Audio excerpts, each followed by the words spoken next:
Bagamba nti yakugoba yakuwe kubo naye olunaku olwaleero Bucha atemedde mwana mulenzi amanyidwa nga Rocky Giant ekubo anti ono oluvanyuma lw'okumukuba oba n'amutimpula oba n'amuwutula kyonna ky'oyinza okukiyita mwana tu video egoyinze viral abayimbi bwe batyo ne bawulira nga bali touched era nga bano bavuddeyo ne balaga okunyolwa kwabwe okw'enjawulo ekintu ate ekigulidewo mwana mulenzi amanyidwa nga Rocky Giant emikisa ejjenjawulo mbanirizaako mu dakiika eno yennyini ku Phiphie news nankangamba nti mukola kyama nnyo nyini ddala okubanga ate mwekuumiddewo mwebale ku subscribinga ate nga namwe abakatweyungako mbasaba musooke mukikoleko tubeere nga tunyumirwa empeereza yaffe eno awatali wadde okubusaamu olunaku olwaleero luno lwennyini lwenjogererako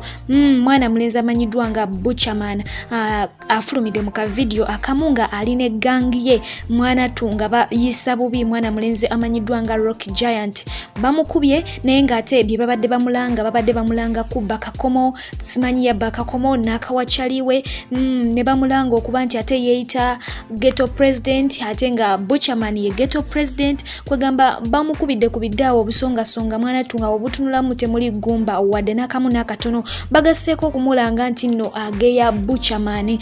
Bucha mwennyini yakulidde ekigurupu ekibadde kikuba mwana mulenzi ono naye ate ye bamukubidde essimu agezezaako okugamba nti tannamukubako n'abyegana naye ng'ate vidiyo emulambika bulungi kino nno kiviiriddeko abayimbi bangi okuvaayo okugeza nga John Black ne balaga obutali bwenkanya bwa Bucha bwakoze ku nsonga eno era ne balaga obwennyamivu bano nga nno bakozesa Facebook pages zaabwe ne balaga nti kino kibalumye Shiba Kalungi abadde omu kwabo era nga naye avuddeyo n'ayogera ku nsonga eno ng'alaba tekimusanyusiza wadde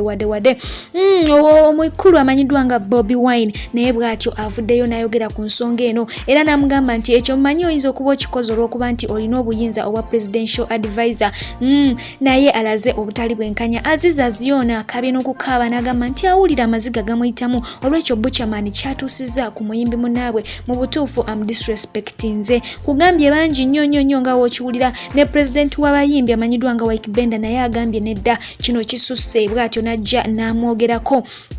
Spice Diana naye talutumidde mwana alaze obutali bomativu nkugambye bangi nnyo sisobola kubanga mbamalayo wano naye ngezaako kulaga abamu kwabo abavuddeyo ne balaba nga ensonga eno si nnungi ate nno kino mwana tukigulidde mwana mulenzi ekkubo era nga producer Digi ye bw'atyo agambye agenda kubanga amukolera audios 2 ku bwereere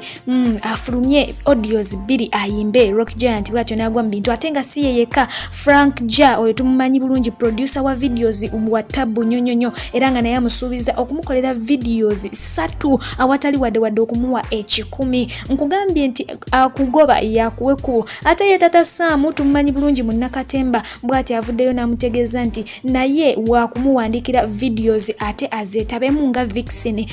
ku bwereere 3 zaamusuubiza ne Henry tumumanyi nti muwandiisi Nakingu era ng'onaze awandikira abayimbi ab'enjawulo omuli Rema Namakula Juliana Bobi Wine bonna Bebe Cool naye amusuubiza okubanga amuwandikira ennyimba 2 eza rap nkugambye onalisiza butyo olunaku olwaleero mwana mulenzi Victor Kamenyo naye bw'ati agambye ngenda kubanga nkwa akakadde kamu kakubanga ate opromotinga music oyo bali gwe bagenda okuproducinga ate nga womanyi nti ku mukolo tewabula musiwufu Khalifa aganaga naye bw'ati avuddeyo naga nti ye tanenya muyizi wabula anenya musomesa nga mu kino kyategeeza nti tanenya Bucha akubye Rocky Giant wabula ate anenya Bobi Wine kubanga tukimanyi bulungi nti Bobi Wine yali ghetto president era yakuza abantu bano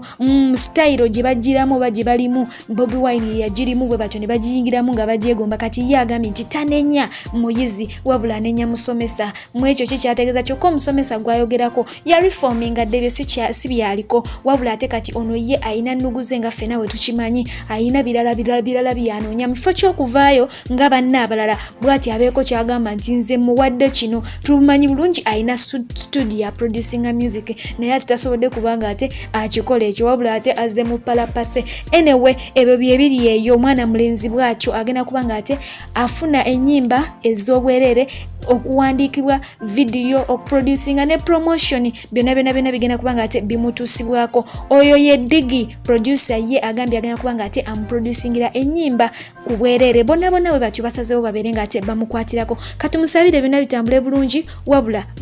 gundi Bucha asaana kukangavura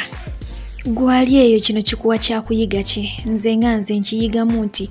waliwo embeera ejja mu bulamu bwo naye ng'ate egenda kusitula mu nfuufu mwana twekuyimuse otuule wamu n'abalangira. Tujjukire nti Rocky Giant abadde abuze mu nsiike y'omuziki era ng'abasinga bamuyita faded artist nga takyalabika, naye kati we bituuse agenda kuba ng'ate adda ku foomu olw'ebyo byaguddemu. Mbadde Phiphie nga bulijjo mubeere bulungi mweraba.